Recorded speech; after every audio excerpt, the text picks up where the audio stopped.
देखिए, गोंडवाना साम्राज्य की वीरांगना रानी दुर्गावती का बहुत बड़ा इतिहास है।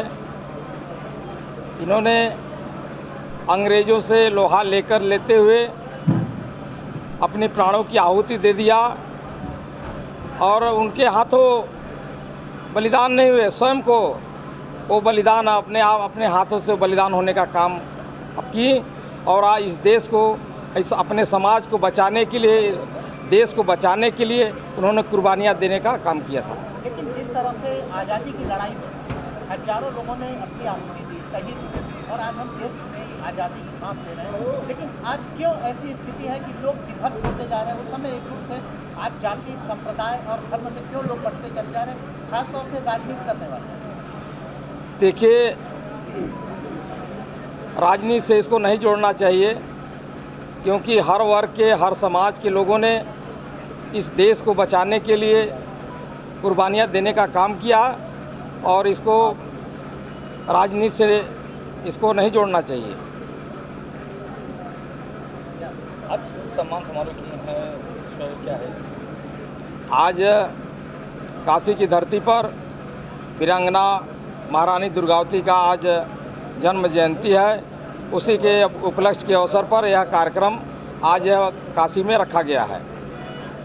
बात की जाए तो इस समय भाजपा की सरकार चल रही है, लेकिन विपक्ष लगातार हमलावर है, क्या कहेंगे? देखिए, विपक्ष के पास कोई मुद्दा नहीं है, न कोई काम है उनके पास, वो केवल विरोध करना है।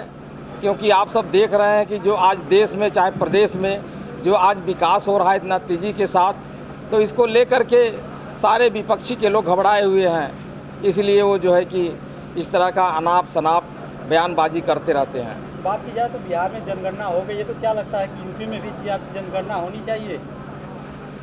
मैं उसका समर्थन करता हूं, होना चाहिए जातिगत जनगणना। लेकिन बात यहाँ है कि पिछले भी सरकारों ने कई सालों तक राज किया है इस देश में, इस प्रदेश में भी राज किया, कई पार्टियों ने राज किया, तो उनको भी सोचना चाहिए कि यहाँ जो है कि जातिगत जनगणना होना चाहिए। उन्होंने क्यों नहीं कराया? अगर कराया होता तो आज ये समस्या ही पैदा नहीं होता। आपकी सरकार लगातार जाति जनगणना को लेकर क्यों पीछे हट रही है, क्या कारण है? देखिए, हमारी सरकार सबका साथ, सबका विकास लेकर के काम करती है और हर धर्मों का भारतीय जनता पार्टी सम्मान करने का काम करती है। और समाज को लेकर के जो प्रमाण पत्र जारी किया गया है, उसको लेकर के काफ़ी विवाद बहुत दिनों से चल रहा है, अभी उसका निस्तारण नहीं हो पाया। कहीं तो जाति प्रमाण पत्र को लेकर के बड़ा झंझट हो जाता है, उसके लिए क्या कहें? पिछले सरकारों में गलत, फर्जी तरीके से जाति प्रमाण पत्र जारी हो गया था। जांच करा करके जो ऐसे फर्जी प्रमाण पत्र जो पाए जा रहे हैं उसको निरस्त किया जा रहा है और जो सही है उसका जाति प्रमाण पत्र बनाया जा रहा है। ठीक, धन्यवाद। आपका नाम और परिचय?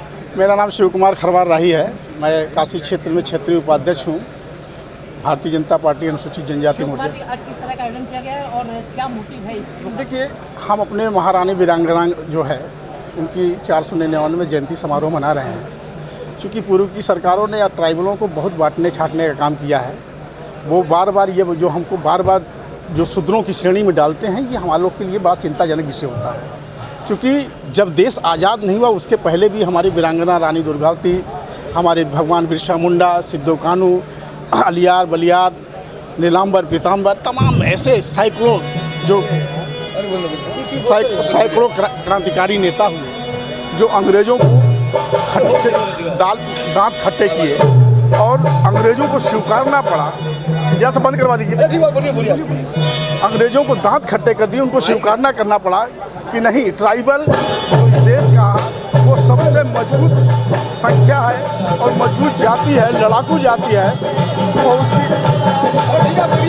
उसकी पहचान बाधित करने का जो काम लोगों ने किया है, हम कह सकते हैं कि आज इसके पहले जिस तरीके से आदिवासियों ने कभी जंगल कभी गुलाम नहीं हुआ, ट्राइबल कभी गुलाम नहीं हुआ, कभी गुलामी को स्वीकारा नहीं, कभी ट्राइबलों ने किसी भी, चाहे मुगलों ने 650 वर्ष जो है हम पर शासन किया, लेकिन हमने कभी मुगलों की अधीनस्थता नहीं स्वीकार किया।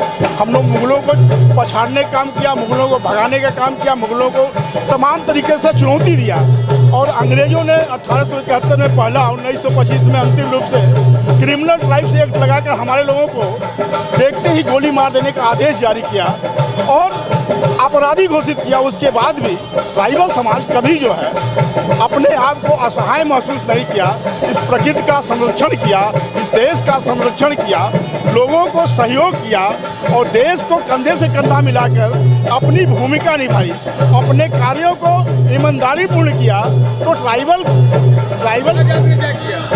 आज हम लोग जो हमारे समाज की वीरांगना महारानी दुर्गावती जी थी, ये जो क्रांतिकारी जो अंग्रेजों के छक्के छुड़ा दिए और अंग्रेजों मुगलों को छक्के छुड़ा दिए और मुगलों ने स्वीकार किया कि नहीं, ट्राइबलों पर अंकुश लगाया जाएगा, इनका धन धमती संपूर्ण संपदा छीना जाएगा और इसके लिए नाना प्रकार के डालहौलजी तमाम ये जो अंग्रेज आए, ये हम लोगों पर हमारी समाज को गुलाम बनाए, दीनहीन बनाए, हमारी धन संपत्ति संपदा खींचीना।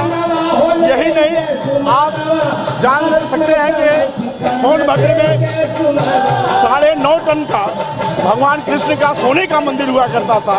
तो इस प्रकार का जो अंग्रेजों और मुगलों ने हमारे समाज का दोहन किया, दमन किया, हम कहीं से ट्राइबल, आदिवासी, कोल, खरवार, चेरो, भेगा, मुंडा, पठारी, जो भी है कोल, ये सब समाज के मुख्य धरोहर थे और आज भी हैं, कल भी हैं, आने वाले समय में भी रहेंगे। आज उसी पहचान की लड़ाई के लिए हम लोगों ने आज यहाँ शिरकत किए हैं, एकत्रित हुए हैं और अपने समाज के जो मंत्री हैं, समाज कल्याण राज्य मंत्री आदरणीय संजीव कुमार गौड़ जी से मैं उनसे एक ही निवेदन करना चाहता हूँ कि जो उत्तर प्रदेश का सरकार का जो शासनादेश है, उस शासनादेश का अगर जो भी गोंड, खरवार, चेरो, मेगा मानक पूरा करता है, उसको अविलंब सर्टिफिकेट, जाति प्रमाण पत्र जो निर्गत किया जाता है वो करना चाहिए, ताकि शासन के शासनादेश का सम्मान हो सके और गोंड, खरवार जातियों का जो सम्मान होना है, जो स्थान मिलना है, वो जगह मिल सके। यही मेरा है।